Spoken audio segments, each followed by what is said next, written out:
Hello children, good morning. आज हम class 7 के साइंस में पढ़ेंगे चैप्टर 12 प्रकाश का परावर्तन। जब प्रकाश किसी वस्तु से टकराता है तब वह सभी दिशाओं में फैल जाता है। प्रकाश के इस गुण के कारण ही हम सब वस्तुओं को देख पाते हैं। लेकिन जब प्रकाश की समांतर किरणें किसी समतल समझदार सतह पर पड़ती है तो एक निश्चित दिशा में चली जाती है। हम देखेंगे कि प्रकाश का परावर्तन का परिभाषा क्या है। किसी चमकदार सतह से प्रकाश किरणें का टकराकर किसी निश्चित दिशा में चला जाना प्रकाश का परावर्तन कहलाता है। हम दर्पण के बारे में देखेंगे कि दर्पण कैसा होता है। दर्पण की सतह चमकदार होती है। दर्पण बनाने के लिए कांच की समतल पट्टी की एक सतह को चांदी की पालिश कर दिया जाता है, जिसकी सुरक्षा के लिए उसके ऊपर गहरे रंग का पेंट कर दिया जाता है। अब हम देखेंगे कि समतल दर्पण द्वारा परावर्तन किस प्रकार से होता है। हम चित्र के माध्यम से देखेंगे कि समतल दर्पण द्वारा परावर्तन कैसे होता है। चित्र 12 इसमें दिखाया गया है। दर्पण की स्थिति है जो दर्पण है।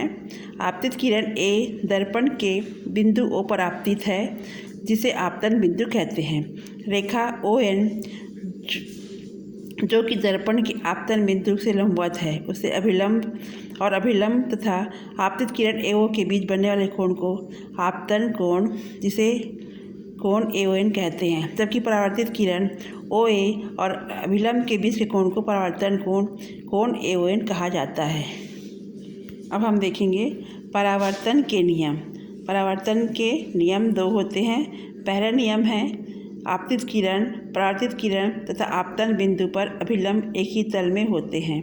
दूसरा नियम है आपतन कोण सदैव परावर्तन कोण के बराबर होता है। अब हम देखेंगे नियमित और अनियमित में परावर्तन में अंतर।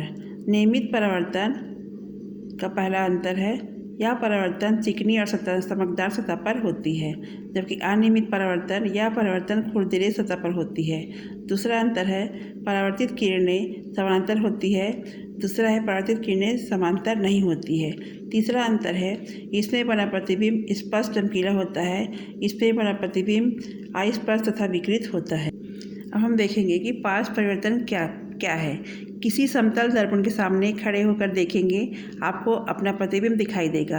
आपका बायां हाथ ऊपर उठाएंगे तो आपके प्रतिबिंब का कौन से हाथ ऊपर उठता है, या चित्र में समतल दर्पण के चित्र में दिखाया गया है।